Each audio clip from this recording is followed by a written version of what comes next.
नगे च सुरेन्द्रे च कौशिके पाद संस्पृशि निर्विशेष मनस्काय श्री वीरस्वामिने नमः। आर्हत वाङ्मय में कहा गया है, विविह गुण तवो रएय नित्यम भवइ निराशए निज्जरठिये तव साधुनइ पुराण पावगम जुत्तो सया तव समासिये। आज वैशाख शुक्ला तृतीया अक्षय तृतीया है। आज का दिन एक सफलता के साथ जुड़ा हुआ है। भगवान ऋषभ को आज के दिन एक सफलता मिली थी।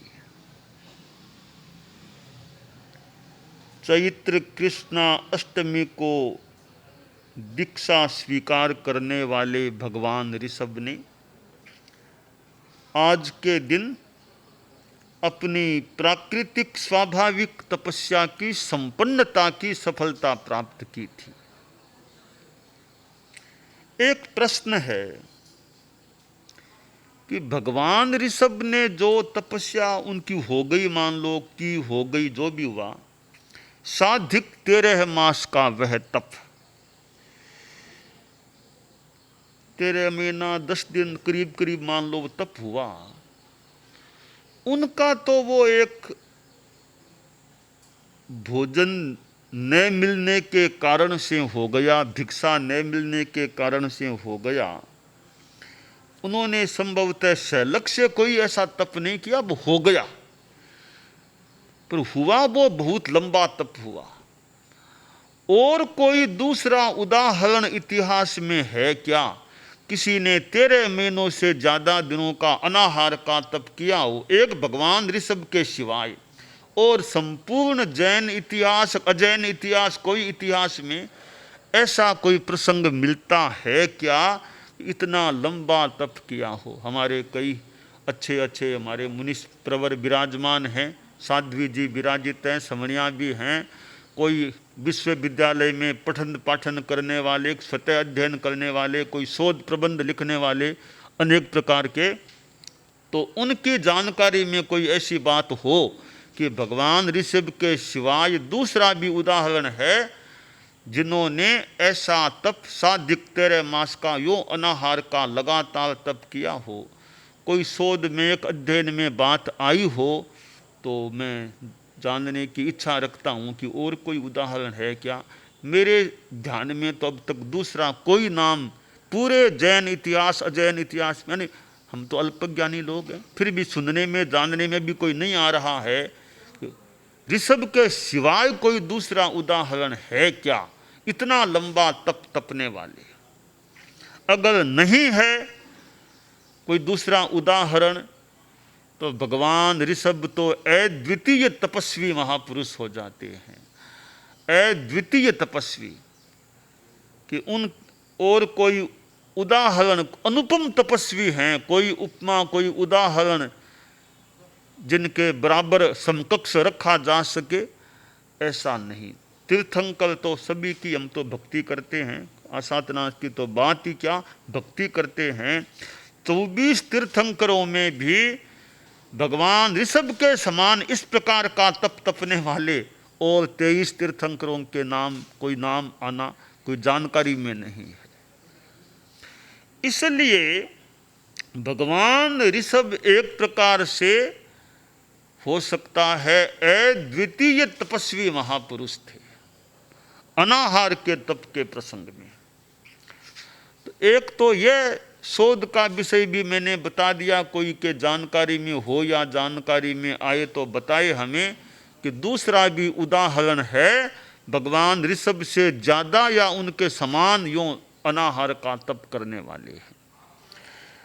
मेरा दूसरा प्रश्न यह है कि भगवान ऋषभ ने जो तप किया या हुआ, बाद में यह जो एकांतर तप के रूप में वर्षीय तप की परंपरा चली है, उसको चलाने वाला कौन महापुरुष है, वो जानकारी चाहिए। कोई आचार्य हमारे जैन शासन में हुए हैं, किन्होंने यह परंपरा शुरू की है कि एक दिन खाओ, एक दिन इस प्रकार तुम वर्षीय तप करो, एक तपस्या हो सकेगी। हमारे संतों के ध्यान में कोई अमुक आचार्य अमुक हुए थे अमुक शताब्दी में, उन्होंने यह परंपरा शुरू की है। तो वो भी मेरी जिज्ञासा है कि किन्होंने यह काम, नया एक अच्छा काम शुरू कर दिया कि इस प्रकार वर्षीय तप की साधना करो। वो मेरी जानकारी में अब तक कोई नाम नहीं है कि कौन महान आचार्य या मुनि जो भी हुए हैं, इस तप को चलाने वाले, इसके प्रवर्तक हुए हैं। तो उनका भी नाम मिले तो बहुत बढ़िया बात है। हमारे उदित कुमार जी स्वामी पधारे हुए हैं, हमारे उग्र विहारी तपो मूर्ति मुनिश्री कमल कुमार जी स्वामी जो स्वयं इतने वर्षीय तप, तो कोई ऐसा नाम जानकारी में आया हो या आगे कभी आए कि अमुक आचार्य जो भी उन्होंने ये वर्षीय तप की परंपरा, भले वे किसी भी परंपरा में हो, मूर्ति पूजक में हो, किसी में हो, स्थानकवासी में, दिगंबर में, तेरहपंथ में, कहीं भी हो, उनका नाम जानना चाहते हैं भी कि उनको एक तरह हम उनके आभारी हैं। एक तरह से उन्होंने एक रास्ता हमें दिखाया है कि ऐसे तपस्या करो, एक प्रकार का वर्षीय तप हो जाएगा। तो ये दो मेरी जिज्ञासाएं प्रश्न हैं, वो मैंने प्रस्तुत कर दिए। मेरे सामने तो थोड़े और मेरी आवाज़ को दूर दूर भी कोई सुनने वाले हों, बाद में जाने, वो भी कोई उनकी शोध करें, जानकारी में हो, तो हमें इन दो प्रश्नों का उत्तर दें। अगर उनके पास उत्तर हों तो एक अच्छा एक छोटा सा ज्ञान का काम भी हो सके। वर्षीय तप की यह साधना वर्तमान में जो चल रही है, एक दिन उपवास फिर एक दिन पालना की सामान्यतया परंपरा चलती है, वो बड़ी एक सुंदर व्यवस्था है। मेरा जहाँ तक अनुमान है कि मांस खमन करना तो मान लें किसी के यूँ हर किसी के बस में आए न आए, कुछ कठिन हो, पर वर्षीय तप है वो थोड़ा आसानी से हो सकता है। एक साथ मांस खमन, एक साथ 45 दिन तक 50 दिन भूखा रहना, तो क्योंकि उससे तो कामकाज करने में भी दिक्कत आ सकती है, बिहार करना भी मुश्किल हो। पर वर्षीय तप ऐसा तप है, काम करते जाओ, वर्षीय तप करते जाओ, वर्षीय तप भी करो, साथ में काम भी करो। जिनको आगम आदि का काम करना है, आराम से अपना काम करते रहो। जिनको बिहार यात्रा करनी, वो भी करते रहो। व्याख्यान देना, वो भी, यानी अपनी दिनचर्या में कोई खामियाजा बिना हुए आराम से अपना, अपितु समय ज़्यादा मिलने लग जाता है। उपवास है जिस दिन, तो समय भी ज़्यादा मिलता है और ज़्यादा अच्छा काम हो सकता है, बशर्ते कि शरीर के अनुकूल यह तप पड़ जाए। तो एक बड़ा मतलब सुगम भी है, बिना अन्य कार्यों में विशेष बाधा डालने वाला यह तप हो सकता है। तो हमारे बिहार करने वाले बिहार भी करते हैं, व्याख्यान भी दे देते हैं और काम करते हैं, सेवा भी करते हैं, साथ में उनका वर्षीय तप भी चल रहा है। मानो कोई वरदान सहज उनको मिल रहा है कि वो तप भी करते रहो, जप भी करते रहो, सेवा भी करते रहो, व्याख्यान देते रहो, स्वाध्याय आदि करना वो करते रहो, साथ में यह वर्षीय तप भी चलता रहे। तो बहुत ही यह सुंदर एक तप की व्यवस्था है। और हमारे कितने कितने तपस्वी, भले साधु संस्था में एक, समणी संस्था में एक, श्रावक श्राविकाओं में यानी गृहस्थों में कितने लोग यह वर्षीय तप करते हैं। और हमारे साधु साध्वियाँ जो वर्षीय तप के साथ विहार भी करते हैं, गृहस्थों को तो फिर भी मान लें, इतनी कोई बिहार यात्रा की बात उनके सामने न हो, पर साधु साध्वियाँ जो साथ में बिहार भी करते रहते हैं, चलते भी हैं साथ में, किलोमीटर 15, 10, 20 यूँ और ज़्यादा भी कई चलते भी हैं, और साथ में उनको जाना, गोचरी करना आदि आदि काम भी करते हैं।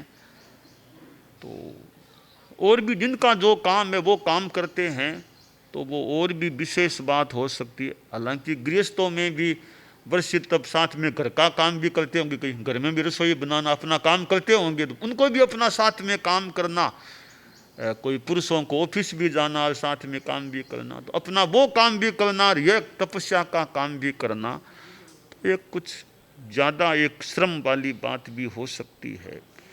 तो यह एक सुंदर क्रम भगवान ऋषभ के साथ जुड़ा हुआ है। अब और तो प्रवर्तक का नाम कोई मिलेगा तब मिलेगा कि नहीं मिलेगा, भगवान ऋषभ को तो प्रवर्तक मान लें। इस वर्षितप के मूल प्रवर्तक तो भगवान ऋषभ को ही मान लें कि उनका अनुकरण कुछ अंशों में हम कर रहे हैं। वर्षितप करने वाले तो हम बच्चे, यानी वो तो बच्चे हैं। बच्चे कैसे हैं कि जैसे बच्चा होता है कि पापा पिता की अंगुली पकड़ के चलता रहता है और कभी कभी गिर जाता है, थोड़ा कभी रोने लग गया, फिर चलने लग गया। और वो बड़ों का अनुकरण, बड़े कहते हैं ऐसे चलो ऐसे करो, तो वो देख देख के करता है। तो हम तो भगवान ऋषभ के बच्चे हैं, उनको देख देख के उन्होंने ऐसा किया, हम भी किया, हम भी करें। मैं तो उनका बच्चा भी नहीं हूँ, अभी तक उनका बच्चा भी नहीं हूँ, क्योंकि मैंने वर्षितप किया नहीं है। इस माने में मैं उनका बच्चा भी नहीं हूँ अब तक। तो खैर हमारे करने वाले हैं, हम सभी साथ ही मान ले एक तरह से। हम तो भगवान ऋषभ को अपना पिता मान लें, अपने पिता को देख देख करके थोड़ा थोड़ा करने का प्रयास करते हैं। तो भगवान ऋषभ एक प्रकार से वर्षितप के प्रवर्तक हैं, दिशा निर्देशक हैं, उदाहरण हैं। और वर्षितप करने वाले भगवान ऋषभ के बच्चे हैं, और हम भी साधना पथ पर हैं। तो हम तो उनके बच्चे यूं ही हो गए कि उनके साधना पथ पर हम चल रहे हैं। तो भगवान ऋषभ की स्तुति के लिए भक्तामर जो स्तोत्र है, भगवान ऋषभ की स्तुति का एक प्रसिद्ध स्तोत्र है। और संस्कृत भाषा का वह ग्रंथ कितने कितने लोग भक्तामर का स्वाध्याय करते होंगे, और किस प्रकार आचार्य मानतुंग श्री ने भगवान ऋषभ की स्तुति में यह जो भक्तामर रचा है, और संस्कृत भाषा में यह निर्मित ग्रंथ भगवान ऋषभ की स्तुति का एक सुंदर साधन है। और भक्तामर याद हो, कंठस्थ हो, और उसका स्वाध्याय होता रहे जैसे अनुकूलता हो, तो एक जो वर्षितप करने वाले हैं, तो वर्षितप करने वाले ओम ऋषभाय नमः वो माला तो है ही, स्वेच्छा से रोज भक्तामर का भी पाठ करते रहें। पालना हो चाहे उपवास हो, रोज अपना भक्तामर का भी पाठ यथासंभव सवेरे हो जाए। रात की 12 बजे से दिन की 12 बजे के बीच में वर्षितप करने वाले प्रतिदिन यथासंभव भक्तामर का भी पाठ कर लें। हो सके तो वह कंठस्थ रहे तो और ज़्यादा बढ़िया, उच्चारण शुद्ध हो तो जो ज़्यादा बढ़िया। तो भक्तामर का भी एक अनुष्ठान इस वर्षितप के साथ जोड़ा जा सकता है। तो भगवान ऋषभ एक अध्यात्म वेत्ता, अध्यात्म के प्रयोक्ता और प्रवक्ता, वे अध्यात्म के वेत्ता पुरुष थे, वे अध्यात्म के प्रयोक्ता पुरुष थे, और वे अध्यात्म के प्रवक्ता पुरुष भी थे। ऐसे भगवान ऋषभ थे अध्यात्म के। हालांकि वे राजनेता भी थे, राजनीति के भी महान व्यक्तित्व एक भगवान ऋषभ को कहा जा सकता है।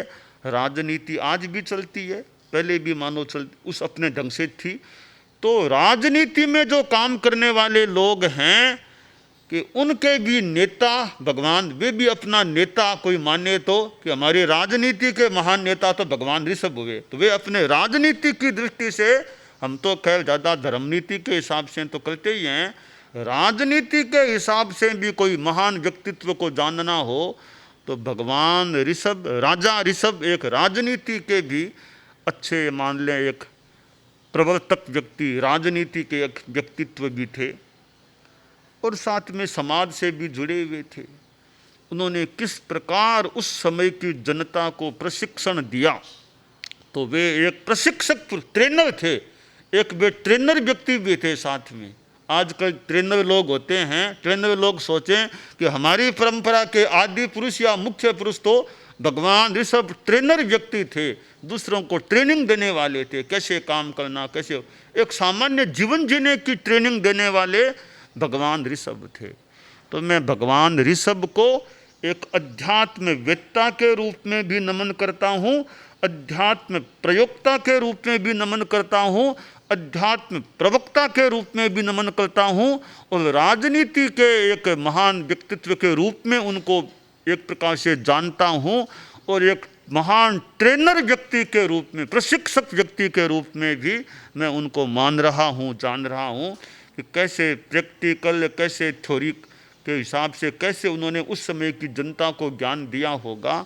तो उन जैसे ट्रेनर उस समय की जनता को मिल गए तो उस समय की जनता को कितना ज्ञान मिल गया। हालांकि कई सावध्य काम की बातें, पर एक सुंदर कहा गया है कि सावध्य काम तो थे, परंतु एतच्च सर्वम सावध्यम अपि लोकानुकंपया स्वामी प्रवर्तयामास जानन कर्तव्यमात्मनः।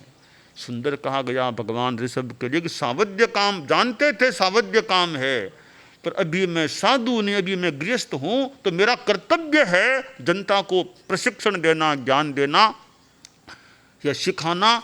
तो सावध्य काम कहलाने वाले काम भी उन्होंने किए, पर जब दीक्षा ले ली फिर निर्वध्य काम में मानो समर्पित हो गए। तो ऐसे भगवान ऋषभ अध्यात्म के महान सूर्य, इधर राजनीति के व्यक्ति, इधर समाज से जुड़े हुए व्यक्ति, और उनसे जुड़ा हुआ ये वर्षी तप का उपक्रम है। हमारे कितने लोगों ने वर्षी तप किए हैं, जो गृहस्थों में जिन्होंने किए हैं, उनका जिन्होंने एक उपवास भी खंडित नहीं किया है, पूर्णतया कर लिया है, उनको तो सफलता की बधाई है कि बिना कहीं खंडित हुए पूरा वर्षी तप जिनका आज संपन्न हो रहा है, उन सभी चारित्रात्माओं को भी, समन श्रेणी सदस्यों को भी और श्रावक श्राविकाओं को भी हमारी ओर से आध्यात्मिक बधाई है। बिना एक उपवास भी खंडित किए आज उनका तप पूरा हो रहा है, तो यह उनकी सफलता का दिन है। हम उनको उनकी आध्यात्मिक सफलता की, तपस सफलता की मैं बधाई वर्धापन करता हूँ, देता हूँ कि बहुत अच्छा हुआ। अब जिनका कहीं खंडित हो गया है, अब कपड़ा है, अब कहीं फट गया तो फिर टांका दे करके करना पड़ता है। तो जिन्होंने 2-4 उपवास छूटे और वापिस बेले बेले करके संपूर्ति कर दी, तो मानता हूँ फटे हुए कपड़े के टेबा लगा लिया, टांका लगा लिया है तो भी ठीक है, टांका लगा लिया, काम चलेगा।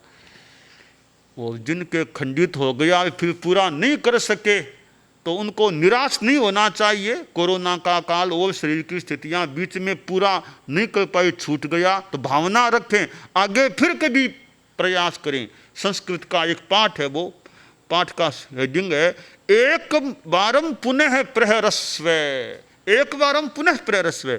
इस बार वर्षी तब खंडित हो गया, अमान्य भी हो गया, आगे फिर पुरुषार्थ करें, एक बार और प्रयास करें, आगे पूरा वर्षी तब एकदम कंप्लीट निर्बाध रूप में संपन्न हो जाए, वे ऐसी भावना रखें। तो जिनका खंडित हो गया वे तो आगे पुनः करने की भावना रखें। जिनका संपन्न हो गया है फिर भी कहीं कोई दोष लगा हो तो आलोचना के रूप में उन सभी वर्षीय तप तपस्वियों को, गृहस्थों को मैं 51 सामायिक की, अतिरिक्त रूप में 51 सामायिक की प्रायश्चित आलोचना के रूप में दे रहा हूँ। और अब जो नए सिरे से और फिर आगे वर्षी तप करना चाहते हो, अब आज उनकी संपन्नता फिर कल से आगे वो बढ़ रहे हैं, उनको प्रत्याख्यान भी करा देता हूँ। मेरे सामने हो न हो या दूर दराज कहीं बैठे खड़े सोए कैसे ही मेरी आवाज़ उनके पास जा रही हो, या मुझे साथ में देख भी रहे हो, या भी सामने भी मेरे खड़े हैं, हमारे समणिया और साध्वी जी तो खड़े भी हैं। मुनिश्री को पहले मैंने पुचका भी दिया, आज फिर एक बार और साथ में पुचका देते हैं। तो इस प्रकार जो हमारे वर्षीय तप में आगे बढ़ने वाले हमारे सामने हैं, चाहे मेरे परोक्ष में हैं, दूर से मुझे किसी रूप में देख रहे हैं, सुन रहे हैं, उन सब के लिए मैं मंगल कामना के साथ नमो अरहंताणं, नमो सिद्धाणं, नमो आयर्याणं, नमो वज्जायाणं, नमो लोये सब्बसाहूणं, ऐसो पंचण मोक्कारो सब्ब पाव प्रणासनो मंगलानम च सभ्येशं परमम हवै मंगलम। अगले 1 वर्ष तक सुखे समाधि के रूप में वश्य तप की विधि के अनुसार एक दिन उपवास, फिर आगे पालना, जो भी विधि हमारी उसके अनुसार त्याग है, त्याग। तो जिनके आज मान लो पालना होने वाला, खोगयाग होने वाला, मैं उनको एक मंगल पाठ भी बोल देता हूँ, उनकी आध्यात्मिक मंगल कामना जिनके पालना हुआ है या अभी होने वाला है। नमो अरहंताणं, नमो सिद्धाणं, नमो आयर्याणं, नमो वज्रायाणं, नमो लोये सब्ब साहूणम। ऐसो पंचणमोक्कारो सब्ब पाव प्रणासनो मंगलाणं च सभ्येशं परमं हवै मंगलम। चत्तारि मंगलम अरहंता मंगलम, सिद्धा मंगलम, साहू मंगलम, केवली पन्नत्तो धम्मो मंगलम। चत्तारि लोगुत्तमा, अरहंता लोगुत्तमा, सिद्धा लोगुत्तमा, साहू लोगुत्तमा, केवली पन्नत्तो धम्मो लोगुत्तमो। चत्तारि शरणं पवज्जामि, अरहंते शरणं पवज्जामि, सिद्धे शरणं पवज्जामि, साहू शरणं पवज्जामि, केवली पन्नत्तं धम्मं शरणं पवज्जामि। मंगलम भगवान ऋषभः, मंगलम भगवान वीरो, मंगलम गौतमो गणि, मंगलम स्थूल भद्राद्यः जैन धर्मोस्तु मंगलम। मंगलम मतिमान भिक्षु, मंगलम भारमल्लकः, मंगलम रायचंद्राद्यः, मंगलम तुलसी गुरु महाप्रज्ञोस्तु मंगलम। तेरा पंथोस्तु मंगलम। वर्षीय तप करने वाले जो गृहस्थ हैं, आगामी वर्ष में जो पादन्यास करने वाले, उनको एक साथ में जो यथासंभवतया 9 उनके लिए वो 8 ऐसे नियम हैं जिनका पालन भी उनको करने का प्रयास करना चाहिए। पहला नियम है ओम ऋषभाय नमः की 11 माला का रोज जप करना चाहिए। मैंने सुझाव दिया हो सके तो रोज भक्तामृत का भी पाठ कर लेना चाहिए। दूसरा नियम है आधा घंटा रोज ध्यान। तीसरा 1 घंटा मौन। चौथा ब्रह्मचर्य की साधना पूरे वर्षीय तप में। पांचवा सचित एवं जमीकंद का त्याग। छठा पालने के दिन रात्रि में 24 अथवा 3 जमीकंद में पूरा नहीं तो वो कम से कम ये लहसुन, प्याज, शकरकंद, गाजर, आलू, मूला 6 चीज़ को छोड़ दें तो भी चलेगा। सुबह अथवा सायं कम से कम 1 बार प्रतिक्रमण करना अथवा उस समय स्वाध्याय अथवा जप करना। 8वां क्षमा की साधना। एक दिन भी क्रोधवश कठोर शब्दों का प्रयोग हो जाए तो पालने के एक दिन चीनी अथवा नमक अथवा लाल मिर्च एक चीज़ कोई पूर्णतया एक दिन के लिए छोड़ देना। ये 8 हमारे संतों के लिए नहीं है, साधु, ये गृहस्थों के लिए हमारे नियम। संत तो जीवन भर के लिए हमारे बंदनीय हो जाते हैं, चारित्रात्मा हैं, वो तो समनियों के लिए भी नहीं है। जो गृहस्थ करते हैं उनके लिए ये 8 नियम यानी वो भी यथासंभवतया के रूप में हैं। तो ये हमारा इंदौर में आज अक्षय तृतीया का प्रोग्राम हो रहा है। वो पिछली बार तो औरंगाबाद जा भी नहीं सके, पूरे पूर्णतया असफल हो गए, यानी जा ही नहीं सके। यहाँ काफ़ी सफल हो गए, यहाँ इंदौर की एरिया में आ तो गए, ठीक है। ऑनलाइन जो भी लाइन है वो तो हम तो लाइन पर चलते रहे, अपने लाइन पर चलते, अच्छी लाइन पर चलते रहे, ऑनलाइन बने रहे। धर्म की हमारी लाइन, धर्म की लाइन पर ऑनलाइन हमेशा चलते रहे हम तो बस। तो अभी ऑनलाइन में चल रहे हैं, भाषण भी ऑनलाइन मुख्यतया है। तो औरंगाबाद तो नहीं जा सका, फिर इंदौर में आ गया, यह मुझे संतोष है। कम से कम मैं जो मेरा इंदौर की एरिया में आ गया तो मूल काम तो हो गया, भाषण हो ही रहा है। अब जनता कितनी सामने, क्यों जनता आजकल सामने कितनी दूर कितनी, वो बड़ी मुद्दा है, बड़ा मुद्दा। बाहर कितने मुझे देख रहे होंगे, सुन रहे होंगे, सामने कितने लोग होंगे। तो खैर ये ऑनलाइन है, बस ऑनलाइन चलते रहें, अपने धर्म की लाइन पर चलते रहें, अच्छा काम करते रहें, यह काम्य है।